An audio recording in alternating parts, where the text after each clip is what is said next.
Hey YouTube, welcome back to the channel. Hopefully you got a chance to see part one of this. It's the side-by-side comparison of my three Range Rovers. In that one we did a walk around the outside and took a look at the design progression of the outside. Colonel Reb is technically the first facelift, 2006. Saw the change, a little dip in the bumper, change in headlights, change in grille, but the inside was largely the same from 2002 through 2006. There's a facelift in here that I don't have and frankly I don't want. 2007 to 2009 saw some changes to the interior, but the exterior stayed largely the same. Then we move into the 2010 through 2012. This is the third and final facelift of the Range Rover L322. This saw some changes to the inside and further changes to the outside. Dono the Diesel is the pre-facelift model of the L405. And when you set them side by side, you can really kind of see the design progression. In this one, we're going to take a look at the inside. And depending on how the time goes, we may take a drive in them. So thanks for joining me again, and let's get to it. Our 2006 HSE Lux had the old BMW style blade key. You can see this is pretty worn out. Probably the worst key in the world. Anyway, you had to push the button to lock and unlock the doors. Oh, the humanity. It also has a button to release the boot. In recent years, I've seen ads for services that say they can duplicate this just with a picture off your phone. 8 years ago, my wife got me a replacement key for my birthday, and at that time it was about, I don't know, $500 including programming, and it was a dealer only thing. You had to show up with your title, prove ownership, everything else, and then wait about a month. The interior of this thing pretty much ran from 2002 through 2006. There were changes in 2007. That's when they got the interior facelift. So let's get in and take a look around. So the first thing you really notice climbing into Colonel Reb is this steering wheel. I really like this era of steering wheel. To me, it's comfortable. It has nice big buttons. I especially like the silver horn bars. It's really one of those quirky little things that makes Range Rover unique. Ergonomically, these are great for giving the person ahead of you a little bit of a beep beep, telling them to get off their phone and drive so I don't miss this green light. As you can see, it's a heated steering wheel. It has cruise control. All the cruise buttons are over here, and these buttons all control the audio. There's no phone controls on here yet. And if you think about it, 2006 was before the first iPhone was released, so this is pre-smartphone. And you can also see these shift paddles up here. They were not native to this era. They were an actual option on the 2010 through 2012.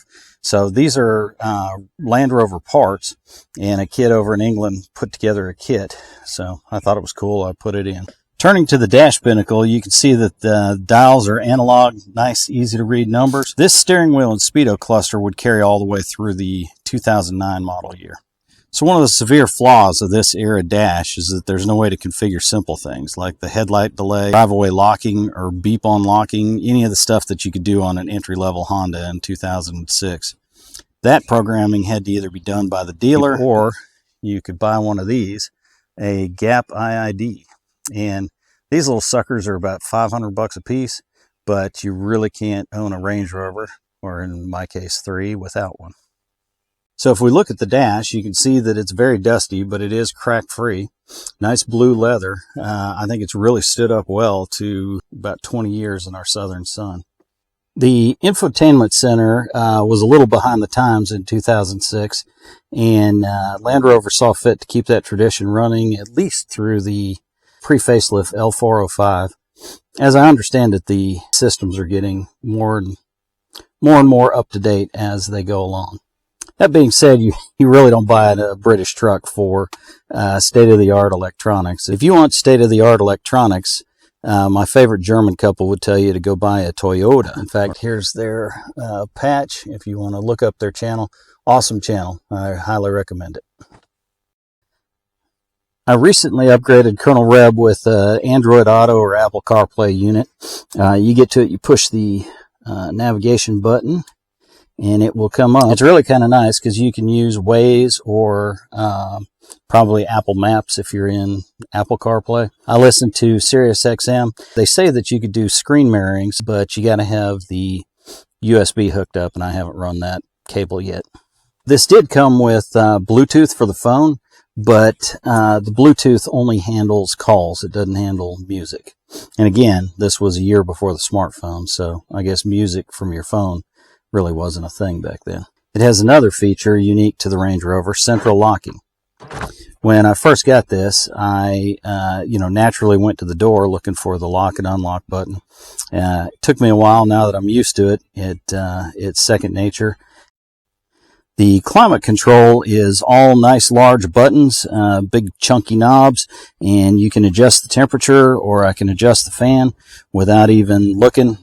I like that a lot better than having to go through any kind of a screen. Below the climate control, we have a panel with, this is the height control. We've got the analog clock, a button to pop the rear hatch, and then also to turn off the parking sensors. Going into reverse, we've got the aftermarket camera. It's we're not nearly as close. It's probably hard to see, but we're not nearly as close to what they're showing us bumping into. Continuing down, you can see that this era had the ignition switch down here next to the gear lever, another unique thing. At first I thought that was really, really weird, but once I got used to it, it seems second nature. It's kind of nice because you can lay your keychain right there. The gear lever actually continued on through 2012, and this is mated to a ZF 6-speed transmission. The early ones were mated to a 5-speed. I think it was still a ZF, but it wasn't. It was just a 5-speed transmission. And according to the folks on Facebook, it is made of chocolate, which seems like an odd material to make a transmission out of. With the ZF transmission, you can take it back into drive, and then you pop it into sport. And by pushing forward or back, you can do manual shifting. Behind that, you see we have the hill descent control and the high-low range. Now, this does not have a locking rear differential. I don't know that it was available in 2006. Another unique feature of the 2006 era is this funky cup holder. Technically, this held the ashtray. There was a cup that went in here. It was a removable ashtray if you got the smoker's kit. We use that as the main cup holder. But we've also got this Rube Goldberg-esque folding cup holder. I think it's cool. I think it's kind of unique. It's broken. I think they all are. Last time I looked at these, which was years ago, I think they were going for $300 used. I think they're down to about $100 now, so I may end up replacing this. If you want a new one, I think you're looking at least $4. You can also see that this era had a proper handbrake. I kind of missed that. The electronic parking brake seems to work a lot better, but if it ever goes south, it is a pain to work on. With the funky central cup holder, you also get this pop-out cup holder that I really like. In fact, I like it so much that I kind of tried to recreate it in my L405. I think these seats are still in great shape, being almost 20 years old. They're firm. They're nice leather. I think they're more comfortable, but the rest of my family seems to think that the L405 has the more comfortable ride. You can see there is a little tear here. You get a lot of these from people, climbing up into the truck. Opening the rear door, you can see we've got heated seats back here. They are not cooled, just heated. We do have rear seat entertainment, this being a Vogue SE, or in our world, an HSE Lux. The center armrest broke years ago, so I replaced it with this unit out of a 2010. The 2006, this sort of pops open. I'll see if I can find a picture, but this pops open, and these are the cup holders. Popping this, you can see I've still got the original remote for the rear seat entertainment. I've also got 3 headphones. We saw this in the exterior, but I like the way that these seats fold. You grab a little trigger up here, pull it down, and then you lift the back and it folds up against the front seat. For the 2007 through 2009 facelift, they had moved the ignition up to the dash. It was a flip key, just like this. For the third facelift, you can see that the key was upgraded. Now, this is a pretty substantial bit of kit. I bet this thing weighs a quarter of a pound. You still have to push the buttons to lock and unlock. You can't just touch the door. Well, the injustices never end. But when you push the unlock button, it has automatic mirrors, which is kind of nice. Taking a look at this wheel, you can see we've still got the cruise control stuff. Resume and cancel over here. The audio controls have actually been moved up to this little joysticky buttony thing. Over on this side, we've still got the heated steering wheel, but we have introduced phone controls because the smartphone has now been invented. We have a new joystick buttony thing. This controls the digital dash. We still have telescoping and tilt wheel, and the light buttons are still down here on the dash. You can see that the dash binnacle is now all digital. All of the warning lights and everything else are on the digital dash. So using the joysticky buttony thing, you can get into the menu, and you can see that it is a pretty extensive menu, which is kind of nice. One of the downsides to this era of L322 is that you have to go through a service menu in order to read the oil level. We have lost our dipstick. Cecil Dipstick, who did you piss off? You can see it says engine oil not available. I'm going to hit the cruise cancel a couple of times with the bonnet open.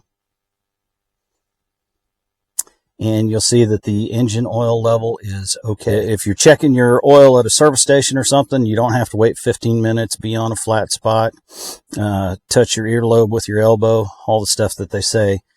Just pop your hood, go into the service menu, hit the cruise control cancel a couple of times, and the engine oil should come up. When we were in the '06, or would it be '06? Anyway, when we were in Colonel Reb, the 2006, I mentioned that this interior was brought in 2007 and remained largely unchanged right through the end of L322 production in 2012. These upper vents were added. The screen was lowered just a little bit, and the center vents became more narrow. It's sort of squished down. I guess these, the area of these plus the area of those is larger than the ones in the L322. I've seen posts where people are complaining about the airflow in the early L322s. I've never had a problem with it. So it only has AM, FM. If there's somebody out there that can tell me how to activate satellite radio, or if you know that this has satellite radio, drop me a comment. You can see that we still have central locking, which I think is cool. The climate control knobs remain big and chunky. In fact, to me, these look chunkier. I prefer this, of all the dashes, even the L405, I prefer this one. I think it looks kind of steampunk or agricultural. This particular model has both heated and cooled seats. The seat controls were moved down to this lower panel, and I like the fact that they kept the analog clock. Moving to the center console, you can see quite a few changes. The gear lever used to be in the middle. They have moved it to the driver's side, and the ignition is no longer here. It's up on the dash, and it's push button. Coming back here, you've got the height controls moved from the lower panel up there down to here. You've got hill descent control and the high-low range selector. The handbrake has been abandoned in favor of a electronic parking brake.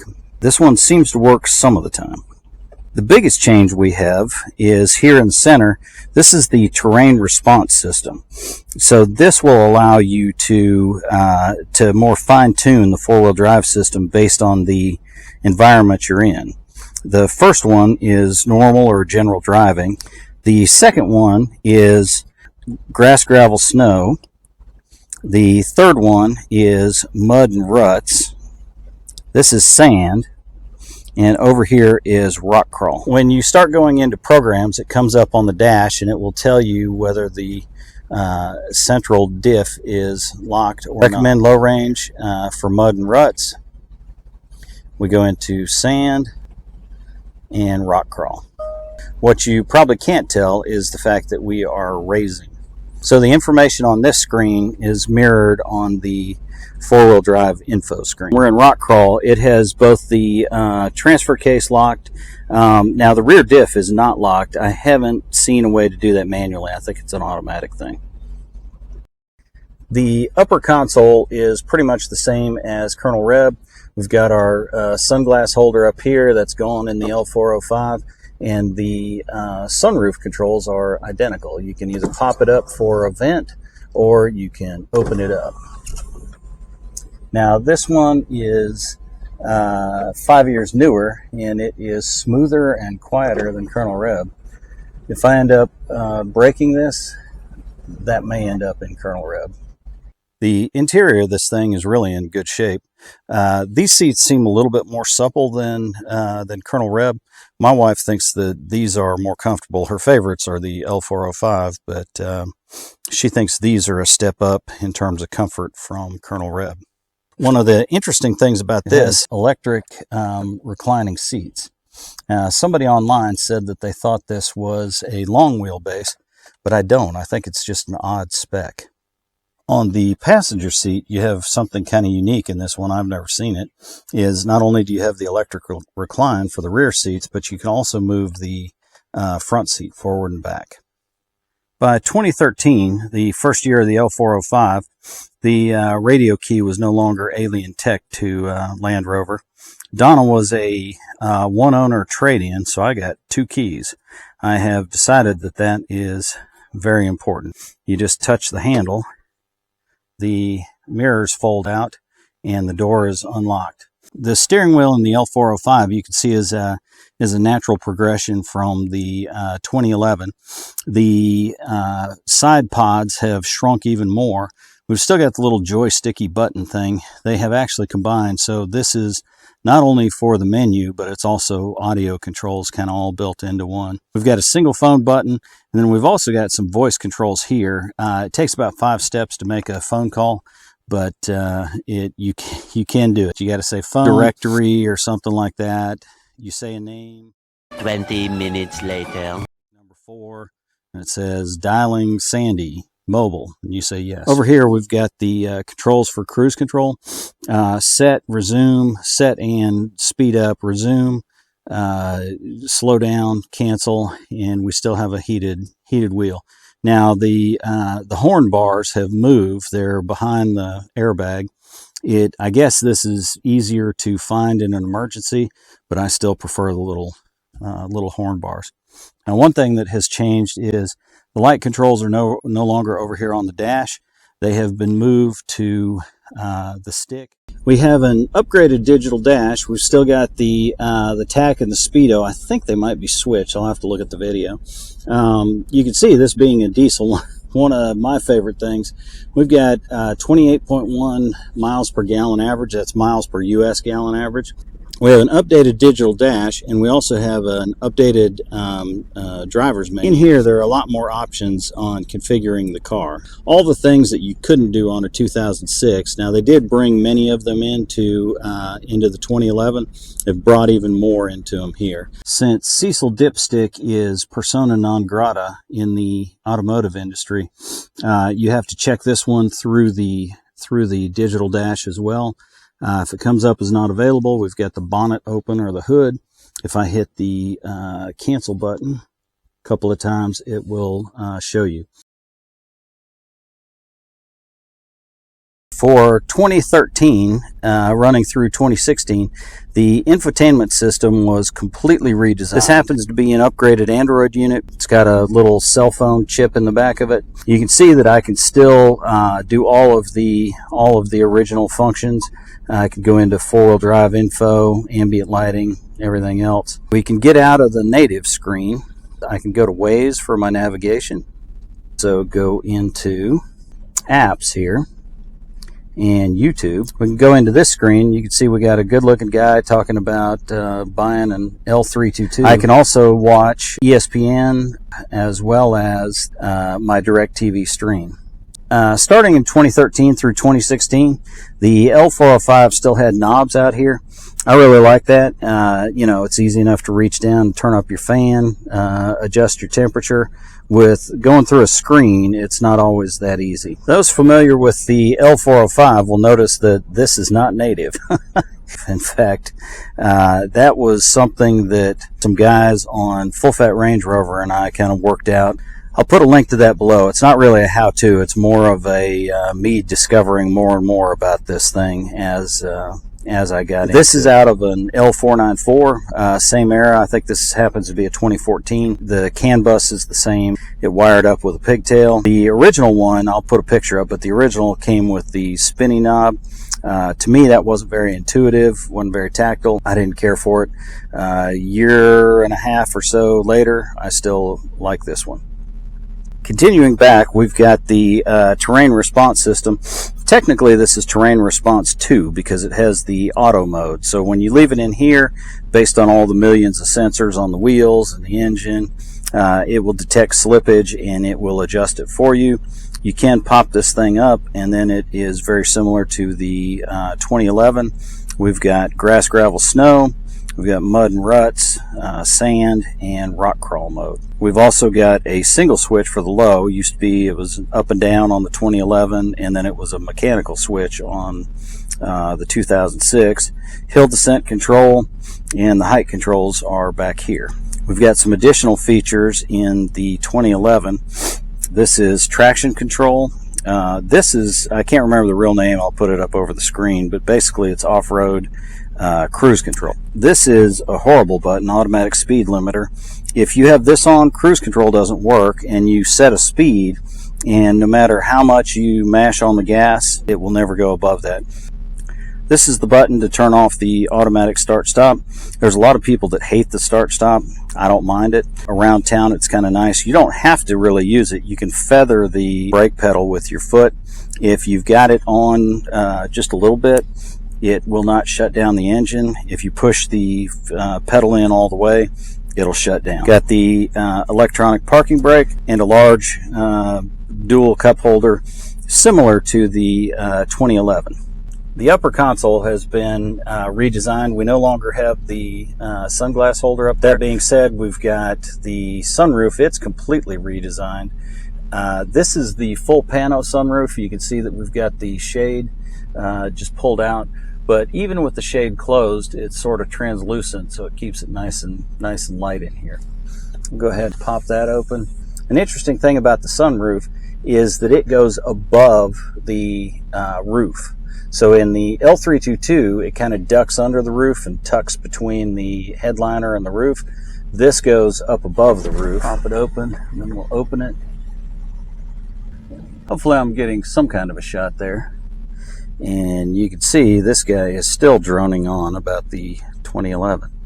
Both the L494 gear lever here, as well as the spinny knob, it's connected to a ZF 8-speed transmission. Between the 8-speed transmission and the auto start-stop, this thing will get 30 miles to the gallon on the highway, and it really doesn't do all that bad around the city. I think I'm 26 plus, and that's US gallons, which are 20% smaller than imperial gallons. These seats are perforated, which work with the heating and cooling seats. They are more supple than, certainly more supple than Colonel Reb, the 2006, and I think they're a little more comfortable than the 2011. Looking into the back of Donna, between the light interior and the pano roof, it keeps things nice and light and airy in here. The seats are heated. They are not cooled. The center cup holder is redesigned. I think it's a good one. They're deep enough. That's one of the things about the 2011 and the one that I swapped into Colonel Reb is they're a little bit shallow. These are a little bit deeper. If I can pop that open. If we had rear seat entertainment, it's a redesigned. It's a big square remote control. It would fit in there. One of the things that I like about this, I do cutting boards, and so I can pop this down and I can run long lumber from the back through, and I don't have to put the seats down. So YouTube, I think that's probably going to do it for this one. Hopefully you enjoyed this. We took a look at the interiors of all three, and parking them side by side, you can really see the design progression. The 2006 interior was largely unchanged, 2002 to 2006. The 2007 kept the wheel and speedo cluster, but then the entire passenger side of the dash and the center console looks a lot like the third facelift. In this one, we saw that they brought in the digital dash, different steering wheel. This is probably my favorite interior. Don't tell Donna I said that, but this is probably my favorite interior. In fact, this truck is really growing on me. We then moved into the pre-facelift L405, totally redesigned truck, and so a totally redesigned interior. This really is more of a luxury automobile, where these are SUVs. More features on the digital dash, certainly an updated interior, and with the pano roof, light and airy, awesome. So hopefully you enjoyed that. Check back for the third installment. We're going to take them out on the road. Now, technically, this can't go on the road being a salvage title. I've got some friends that live in a gated neighborhood not far, so those are private streets. We'll take it over there. We won't be able to be going 70 or anything, but we'll get this on the road a little bit. That's about all I got for this one. Hopefully you enjoyed it. Drop me a thumbs up. Leave a comment. I read them all. I appreciate them all. I respond to them all. And so for that, my time's up. I thank you for yours. We'll see you on the next one, YouTube. Something new, snooze. Supporters. Here is Sippi, wondering what we're doing in her dog Rover.